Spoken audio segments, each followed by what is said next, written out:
All right, there we go. We're recording. So, all right. So, my buddy Erik and I, we went to military school together, St. John's, and we decided to we've been bantering a little bit about Eastern and Western philosophy. So I think it's been a very good idea to have these conversations. I've been spending most of my life learning Eastern philosophy, and a lot of the Eastern philosophy that I've been learning is mostly for developing a felt sense. And so I'm in a transition where I'm learning, because these ideas and concepts that I'm trying to anchor down or try to find words to convey the message, I've started switching over to learning a little bit more Western philosophy. And that's it's something I avoided all my life because I found it as very rigid, but as I'm going into it, I'm like, whoa, these guys actually, they really thought it through. So but it's done from my experience. Eastern philosophy is a state of being, is a state of being, and then Western philosophy is a state of thinking or a state of doing. Yes. And this is so I'm going from a place of being to a state of doing, and I'm starting to really see the other end of it. And Sure. they connect the dots. They certainly do. My background is, as you know, but for our listeners, I come from Western philosophy, and I'm kind of from an equal and opposite standpoint that you are. I was raised in the continental philosophical tradition, Immanuel Kant, Nietzsche, and yes, it is very much a philosophy of knowing, understanding, mastering, controlling, as opposed to experiencing and sort of flowing with. And I, from that tradition, always was also sort of like, Eastern philosophy isn't really philosophy, it's more like meditative practice or spiritualism. But likewise, also found that not to be true. For example, Confucius and Socrates would have been absolute peas in a pod, Oh yeah. There are very much these moments where they interlap. So I'm basically coming from west to east, you're coming from east to west, so we're going to see what we have in common and where the little differences lie. I think it's a fascinating project. Just a little side note, before we get too deep into East and West, just so people know, people moved all throughout history. The Buddha wears Greek clothing because Alexander's remnants of his empire were in charge of India in that time. And if you look at the early statues, he's in basically, I can't remember the Greek word, but it's more or less a toga. And the Stoicism of the West comes directly from the Near East and the philosophies of Zeno and the early Stoics in this submitting yourself to whatever happens and abstaining from judgment and going with the flow. That all trickled its way into the West from Asia. So this has been going on for a longer time than many people know. And central to the philosophical project is the question of chaos, which is what we're going to talk about today. What do you have about chaos for me? Well, pulling from the Tao Te Ching, and so I'm pulling. I use this one. Mm-hmm. What book is that for people that don't know? Oh wow, the Tao Te Ching. I'm not a very historical guy. I just read it and apply it. So just so everybody has an idea of where I'm coming from. I take information and I look at it, I theorize it, and then I put it to the test. If it doesn't work, I dismiss it. It's just like martial arts. Like when I learn martial arts, I learn certain things like, okay, that's all theory, but does it work? And if I put it to practical, my spiritual practice is like my martial arts. If it doesn't work and if I get punched in the face, I go back and reassess. So this is a very, so for me, as I study Eastern philosophy, I look at all the pieces that apply to me. I take what's useful, and then I kind of dismiss the rest. Mm-hmm. So as far as the Tao Te Ching is pretty much it's the equivalent of the Bible, and it teaches about the idea. Really, I don't know. Really, I can't really say what it teaches, but it discusses. It's done in poetry and really discusses about profound knowledge about the equivalent of the Bible in what tradition? I'd say of the way it is, uh, how it's influenced people, Yeah. Okay. and mostly in the East. Yeah. Yeah. Okay. So no, thank you for defining that. Mhm. So let's see. So for me, it's always been, so right here is, it says that the Tao doesn't take sides. It gives birth to both good and evil. The master doesn't Mhm. take sides. She welcomes this, both saints and sinners. The Tao is like a bellows. It is empty yet infinitely capable. The more you use it, the more it produces. The more you talk of it, the less you understand. Hold on to the center. And this is pretty much like, it sums up a lot of the Eastern philosophy. Like the moment you try to grasp it, it's like trying, Yes. it's like trying to catch a cloud with a fishing net. It's just impossible. So the idea is that only through that moment, while your hand passes through the cloud, can you kind of see that slight interaction. And then when it's done, it's done. So, but the attempt, is to continue to see how one interacts with it. And there has to be sort of a, I've always viewed it as, the moment you focus in tunnel vision, then you miss it. You have to, Yeah. go to the mountaintop. If you go to the mountaintop, if you're looking down at the valley and you're looking for Sasquatch, you're gonna miss all the beauty that is. And Sure. so a lot of these concepts is really to take us. So when I tell people, like, when I teach qigong, and again, qigong is a breathing exercise that is similar to Tai Chi. And Mhm. Profession, correct? yeah, I'm an acupuncturist, and so I'm building an online course for all my qigong stuff to kind of really help people Oh. develop a felt sense. Because the theory to me is, there needs to be, for me, my experience has been, theory is more than theory. Theory is not just talk. There needs to be a felt experience. There needs to be a felt sense of the theory in order for the theory to apply. And so when it comes to, Ironically, just very briefly, we don't need to go into this in depth, but yeah, it's funny. Um, Western philosophy started very, very rigid. And if you look where it ends in sort of existentialism and postmodernism, and where it ends in the 20th century, it's basically, we've exhausted all of this logic. We need to just start feeling human experiences. So it's almost like it took us 2,000 years to get to the starting point of Eastern philosophy. yeah, yeah, and likewise, and the West needs to Right. start, like, we need to start defining some of these things. And I think that I have a propensity to do that and ruffle up some feathers. Oh yeah, sure. I've Yeah. ruffled up a lot of feathers, my man. Oh, well, you know me. Yeah, I do know you. I never ruffled any feathers at military school. Nope, not at all. Well, thank you for sharing that brief excerpt. I want to share something similar, actually, surprisingly similar. I'm going to read Genesis 1:1 through about 1:10 from the King James Version. In the beginning, God created the heaven and the earth was without form and void, and darkness was upon the face of the deep, and the Spirit of God moved upon the face of the waters. And God said, "Let there be light," and there was light. And God saw the light, that it was good. And God divided the light from the darkness. And God called the light day, and the darkness he called night. And the evening and the morning were the first day. And God said, "Let there be a firmament in the midst of the waters, and let it divide the waters from the waters." And God made the firmament, and divided the waters which were under the firmament from the waters which were above the firmament, and it was so. And God called the firmament heaven, and the evening and the morning were the second day. And God said, "Let the waters under the heaven be gathered together unto one place, and let the dry land appear," and it was so. And God called the dry land earth, and the gathering together of the waters called the seas, and God saw that it was good. So it goes on like that for a bit. But the interesting bit to me in context of the Taoist passage you've read was, "And the earth was without form and void." Mhm.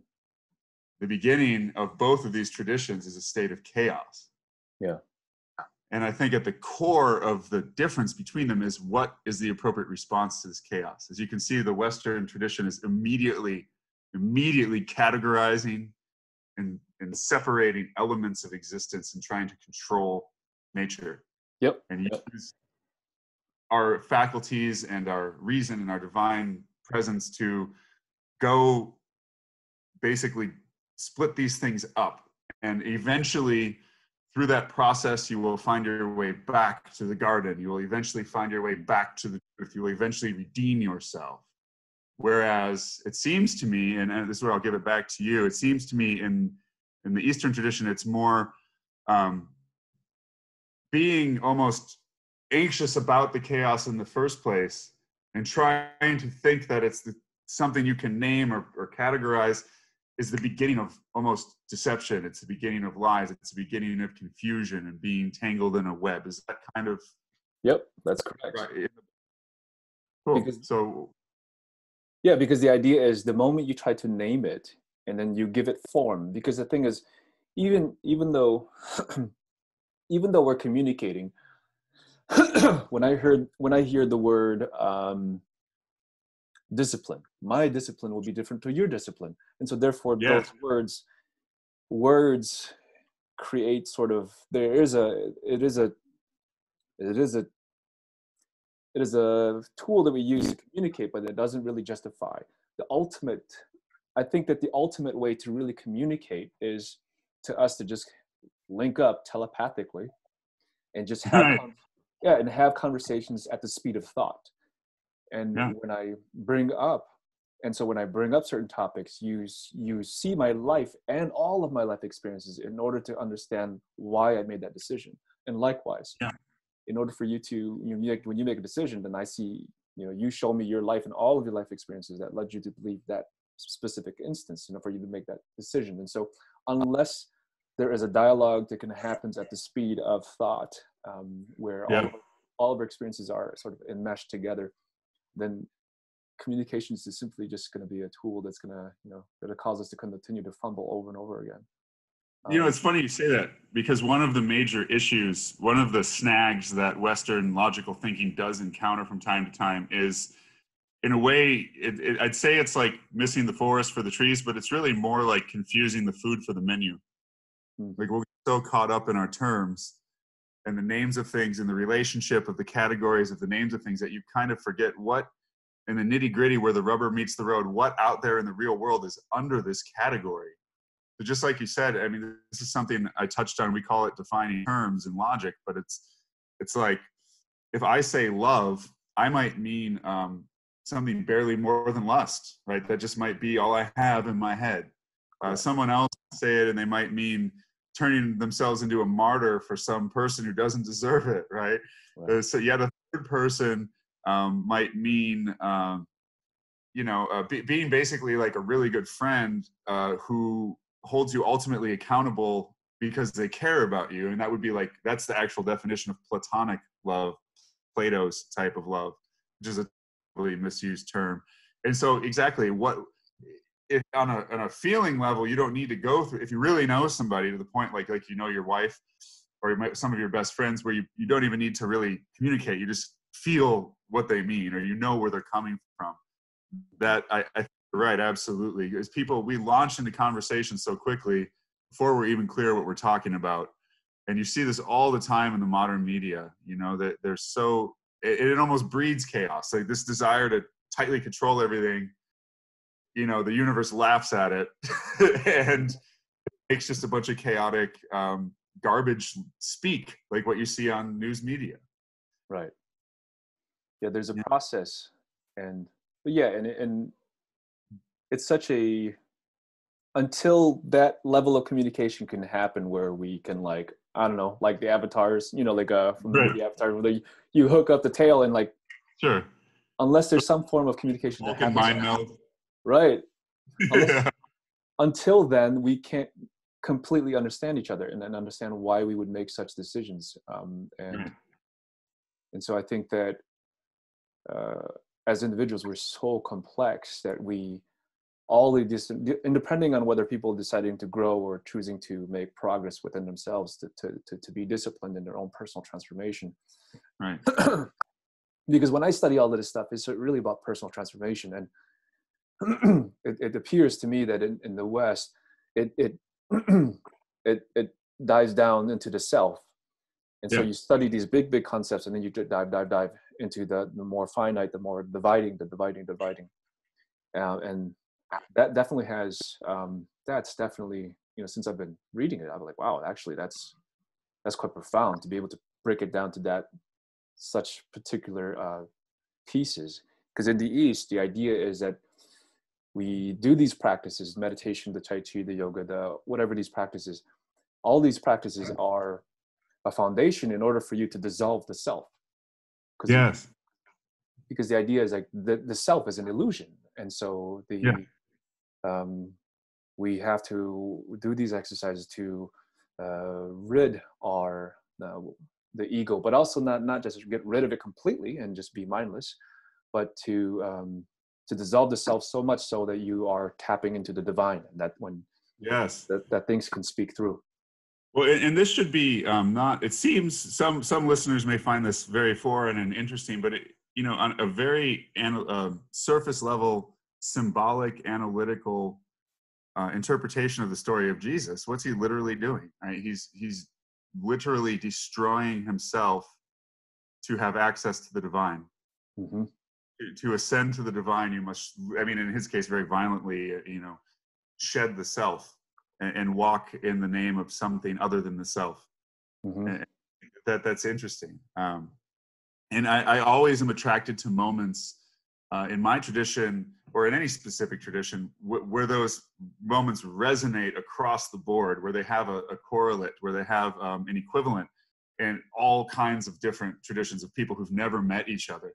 That's usually a sign you're onto something really neat, something really valuable. Because it's universal. So, right, exactly. And that's really fascinating. So I just kind of, it entered my head right now, thinking about it. My wife is very gifted in something called orthomolecular medicine, it's a Western practice. It was started by Linus Pauling, the famous Nobel Prize winning chemist. But it's also it took a Nobel Prize winning chemist from the 20th century to get to the foundation of Eastern medicine. And this is definitely in your wheelhouse, which is why I'm kind of going here. Mm-hmm. If you just think of the consequences of this Western mind, we want to break everything down, isolate things. But what do we do when we approach the body? Right? We isolate the bad guy and we kill it. We put it under a microscope. We find it, like, where's the disease, hunt it like a bounty hunter, and kill it. Whereas, of course, probably the most important half of medicine isn't isolating the bad guy, it's building up the good guy. Mm-hmm. It's harnessing your systems to the point where the bad guy can't even get in. So Linus Pauling got into like high doses of vitamins and things like that, which of course, it's almost a manifestation of this, isn't it? Like Eastern medicine seeks to attune itself, your body itself, to these forces and thus achieve health. Am I on the right page here a little bit? You're on the right page. Yep. What's that about? So I've been studying acupuncture since, I want to say, 2007. And then, so I've been practicing acupuncture for probably since 2011. In the beginning, I was just learning tools, meaning like you put a needle here, A equals B. Yeah, sure. This gets rid of that headache. And as I started to test some of these things out, I realized like, whoa, wait, it's different. It's not just the technique in themselves. It has to be me. Like, I'm the medicine. Right. I'm the one who is producing I'm the beacon who's producing the frequency that allows the patient to match that frequency. And so I have to constantly keep myself in a state of a higher frequency. And the more traumas and conflicts and all the things that I have going on in my life and internal conflict that I have going on inside, the more I work on myself, the better I become as a beacon and the better healer I am. So regardless of regardless of the technique, people always ask me for, my colleagues always ask me for technique, like, whoa, you did this and you did that. And like, That's the Western mind, wanting that analytical answer, right? Yeah, you're like, I'm gonna give you the technique, but it's like I have no problem. People are like, oh, you don't want to share your secrets. Like, here's my secret technique. Okay, Right. but then it's like, but then it's about who does it. And, Sure. um, Just like, grandma can give you that apple pie recipe, it's not going to come out the same. yep, exactly. And so there's sort of this. So the thing is, when my colleagues ask me, like, well, what are you doing? I was like, well, these are the points that I'm doing. But if you really want to ask, what I'm really doing is I'm really working on myself. I have to check inside and see where there's an obstruction of energy flows within my body and fix it. All of these experiences that I have from life, just kind of, just life. Life is traumatizing, man. It is what it is. So the idea is that you have to kind of go in and look and search within your soul and self-reflect, like why was I given these experiences, and then try to overcome them, and also learn them and also balance, because I'm constantly working. I'm constantly working on myself. And as I do that, as I meet these new peaks, my technique, as far as acupuncture is concerned, hasn't really changed that much, but the impact has changed dramatically. So I recognize that I'm the beacon. And so I am the medicine, and I need to continue to fix me. Um, but yeah, the idea is that in, there's this constant going back and forth, this dissolving the self, and that's a trip. That happens, I'd say it's in a lot of traditions they talk about dying, Yeah, uh, absolutely. death and rebirth, Yes, even with Jesus, right? There's the death and absolutely. there Well, and the is. born again that is ubiquitous with evangelical Christianity. That's what they're talking about. Yep. Yep, but my Very often experience. the most. Yeah. Go ahead, go Yeah. ahead. No, that's fascinating. Oh no, no. I was just saying that idea. It expresses itself all over the place. There's the phoenix bird. You know, the and the negative correlate of that would be the hydra, right? When you try to kill your demon and you just give it more heads, right? Because you're not actually addressing the causes, you're only addressing the symptoms. Yeah. No, that's really a fascinating idea. And I think it just gave me probably the most important novel of the modern, I mean, it's big, it's very big, but there's a book called Faust by Goethe. And Goethe was kind of like the German Shakespeare. And this book, Faust, is where we get this idea. It's the first major story of like the deal with the devil, trading your soul for something. And Faust is like an alchemist in the Middle Ages, and he's trading his soul for wisdom. He wants to know everything, and he's a jaded academic, and he's like, if you can show me anything worth living for, it's worth it. And of course, the bitter trip at the end is that the only thing worth living for was the self that he sacrificed for this worldly knowledge in the first place. So the cautionary tale there is that he's at the highest level of reason in the very beginning of the story. He's the most learned man in the world. He's like Merlin the magician, this character. And he's at the highest level of wisdom that you can reach without submitting. That he's at the glass ceiling because he can't get past his ego. He's at the glass ceiling because he doesn't know how to kneel before God and kneel before the divine and just receive it. And that cost his soul, literally. It's fascinating stuff. I really like that. That's exactly it. There's a certain level of you do and do and do and do and do, and then there's a certain level of surrender. And this is Yes. when I teach this to people, they're like, "You're doing, but you're doing without doing," and they're like, "What do you mean?" I was like, Yeah, right. First, done through you. yeah. It's like first it requires effort, but you need effort in order for it to become effortless. Yeah, yeah. So without the discipline, you can never get to effortless. So you need effort in the beginning, and yeah. This is a very foreign concept to folks. But then some of the folks who were able to get it, they're like, "Whoa!" and they can sense it or feel that connection. It's like you begin to dissolve. First is when people aren't at peace with themselves, there's just all these thoughts to just kind of keep us awake, and insomnia, the anxiety, the depression, all these things. And everybody has these bouts. It just is. Nobody's free from this stuff. And as they start to work on the mind, through meditation is really about, and I'm gonna be a little triggered here, man, when I talk about meditation, because like in what I see here is that a lot of what the West is doing with meditation is that Americans think yoga is a workout. I mean, feel free to trash it. It's go for it. it's just like, it's like, wait a minute, hold on here, because man, my Asian culture, I'm looking at this like, we know in the Asian cultures, we know that when you do these things, these practices are for the holy people, and when these people practice these practices, they attain this higher state.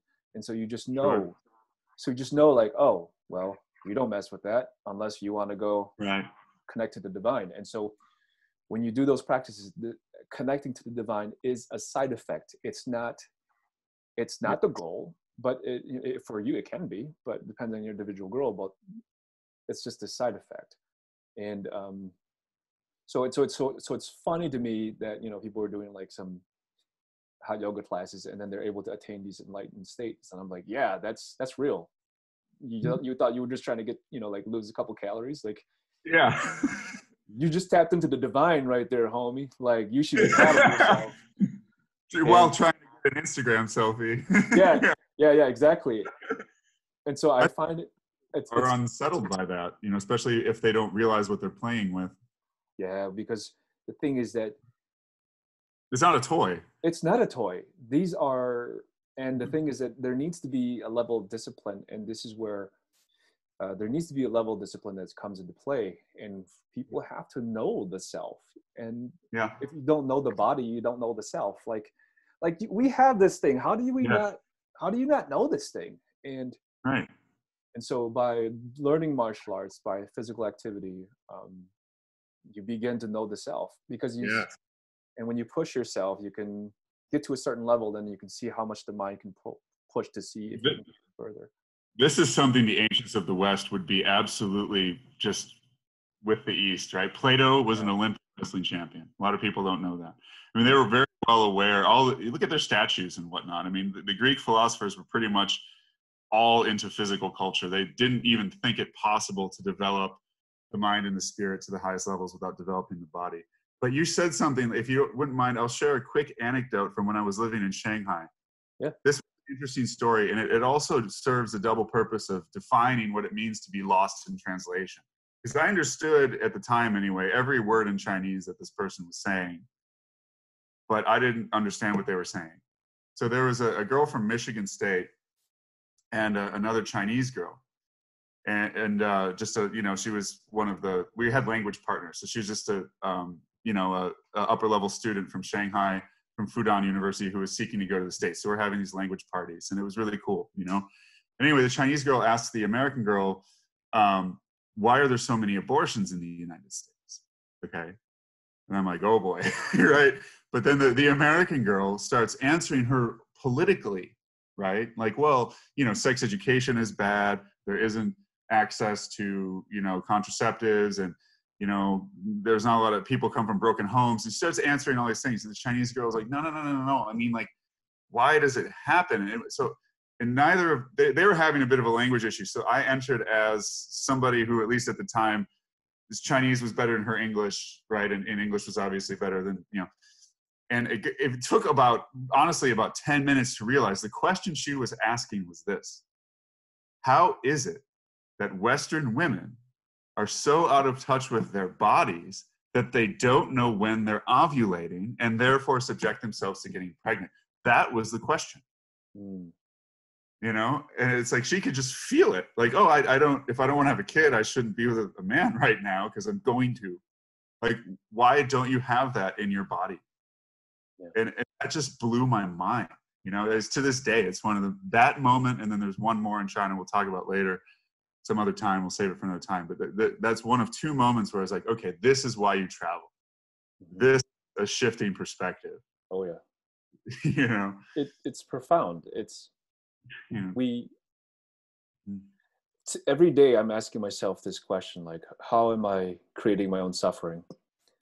And that's a good one.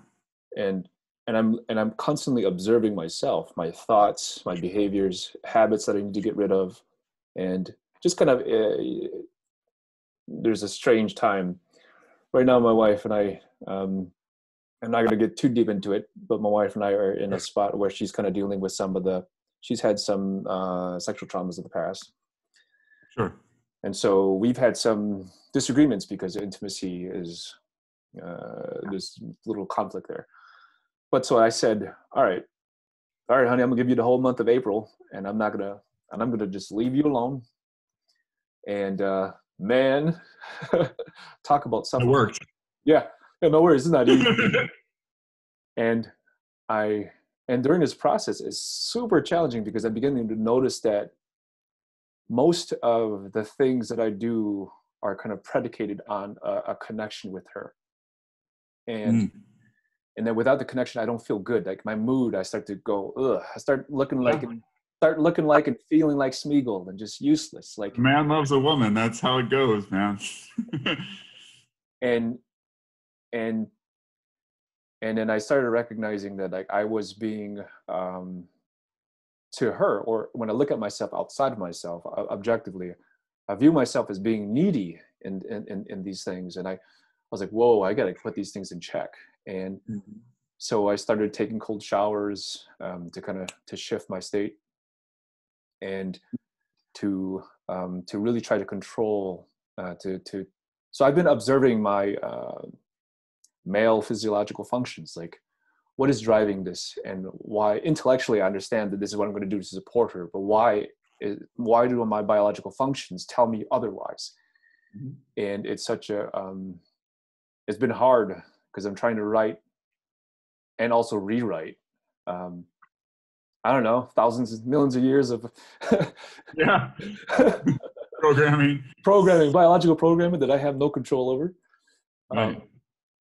So there's just this identifying these opportunities. This is an opportunity. It's a horrible opportunity. It's a very challenging opportunity, but at the same time, in order to support her needs, I need to do a self-check and really dive deep. And so this has been it's been profound. It's very hard. Yeah, and what you said about for your own suffering, I'm aware. I really don't know very much at all about Buddhism, but I am aware that that's pretty much the fundamental premise, that you are responsible for your suffering. And I think that's great. And I think something that people, especially in the Christian tradition, could learn. We're so obsessed with forgiveness. We're terrible at forgiving ourselves. And the practice of any spiritual practice has to come within. If that's axiom 1, axiom 2, forgiveness is a spiritual practice. 3, therefore forgiveness has to begin from within. You cannot practice forgiving others. Like I'm a fairly stern person, and I can be I don't explode, but I'm very impatient. But I'm most impatient and critical in my internal dialogue. Other people don't hear or see that, but I mean, I'm way stricter with myself than I am with anyone else. Yeah. And I think there's something that each tradition could learn from each other there, where it's the self-forgiveness enables outward forgiveness and outward benevolence. I think our pastor, Jim Dugan, spoke about that this last weekend, and it was a great point. I mean, it really woke me up, and that's neat. It's powerful. Like there needs to be self-love, self-worth, and that's not an easy task to find. It really isn't, because you know all the nasty, dirty reasons never love you, right? And why you're worthless. You know everything you've gotten away with. Exactly. So away with it. Yeah, there's so much, because you know everything about yourself. And even when you think you do, you don't know. Like that's right. Yeah, that's true. Right. Well, and I think that's where a lot of substance abuse comes in, and you're basically trying to forget things about yourself. Right. You know, very much part of the time. So, just sort of to wrap things up, I know we're moving on. This is great. What does the dragon kind of mean? Because in Asian culture, dragon. Bruce Lee called himself, the dragon, and everywhere in the restaurants and, you know, stone dragons and stuff too. It seems like it's almost a symbol of an energy spirit. Is that, or a nature, like the force of the river itself, the yang, maybe something like that? Do you even know? I don't know. It's just kind of a random question. No, it's so in the East, I can't speak on it too much as Sure. far as the dragon, but from when you look at the Eastern artwork, the dragon usually is in the clouds, so it appears and reappears. It has form and it doesn't have form.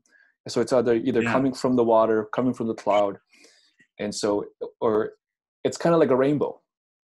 Yeah, right. So like in Hmong cultures, they call the and Hmong, I'm Hmong, and then when we look at rabbits, they go, "Oh, Zhang." I was like, "What?" Like dragon. I was like, And "What?" the Hmong are the Highland people of Vietnam. Is that correct for people who don't know? Yeah, The Highland mountain people and Laos. Yep. Vietnam. So yeah, the range is the border basically. Yeah, and Yeah. so the dragon is this thing that appears and then like it's like meeting. I guess I can say in the Eastern, it depends too on which people, but Right. it's meant as an auspicious symbol. It means that you're going from no form to form. Oh, there we go. Yeah. That's perfect. Okay, so that I think is a great symbol to differentiate the two cultures, because the Western dragon, what do Westerners do to dragons, first of all, in every one of their stories? They slay them. They slay them, right? I mean, if you slayed an Asian dragon, that would be like killing a unicorn, more or less, is what it's sounding like. Exactly. Yes, exactly. The dragon in our tradition is your vices. What does it do? It's obsessed with hoarding gold and young women. It can make use of neither. It just wants them for wanting them. So the dragon is chaos. It's your bad side. It's all of your vices. It's everything wrong with you. It's all the chaos that needs to be hunted down in its dark cave and slain. And that one symbol and how radically differently it can be interpreted, I think very, very much illustrates the need for conversations like these. Yeah. And I'm really glad you reached out. And it's great talking to you again. Great to hear your voice. I haven't seen you in 20 years or whatever, but we'll have to hang.